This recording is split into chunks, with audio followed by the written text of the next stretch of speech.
Now let's look at the micro pieces of the puzzle and zoom in on perimenopause.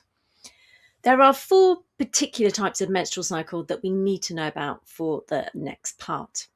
The first two are one, a regular ovulatory cycle, when we ovulate and then menstruate, and two, an irregular anovulatory cycle, when we don't ovulate and then bleed. Yes, it is possible to bleed without ovulating, but it will be a very different kind of bleed. When we don't ovulate, we don't make that extra surge of progesterone. Pre-tipping point, we have mostly ovulatory cycles with very few anovulatory cycles. But if you've ever had one of those out of nowhere heavy bleeds, it's possible that it was an anovulatory cycle.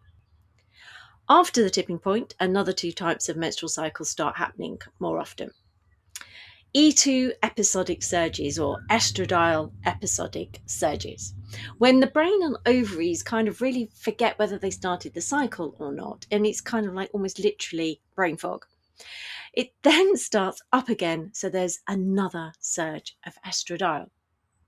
The surges happen over days, not weeks or months, but the speed of the change can be very fast, over 2 to 4 days going up, and then what is referred to as a withdrawal as it drops back down over 24 to 72 hours. The brain is subjected to this massive neurochemical whiplash over just a few days. Now, loop cycles, which are irregular ovulatory menstrual cycles, is when one cycle starts before the last one finished. It's like a cycle superimposed on a cycle. The hormone heartbeat gets itself in a right muddle, and the rhythm of the conversation is all over the place. Cycles could complete in 19 to 21 days or be stretched over 45 days and swing back and forth between the two.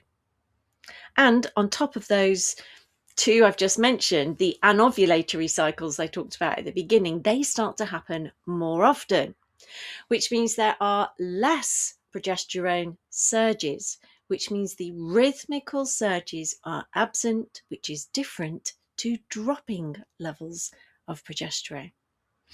The rhythm changes drive the changing hormone levels, and the signs and indicators are driven by the individual sensitivity to those changing levels, not a specific level of hormone.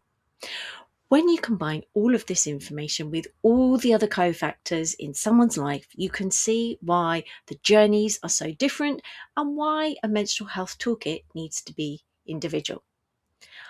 I hope you found these videos have helped you understand the new menopause biology, and if you want to learn more and come over to the bright side, then you can find more details next to this video.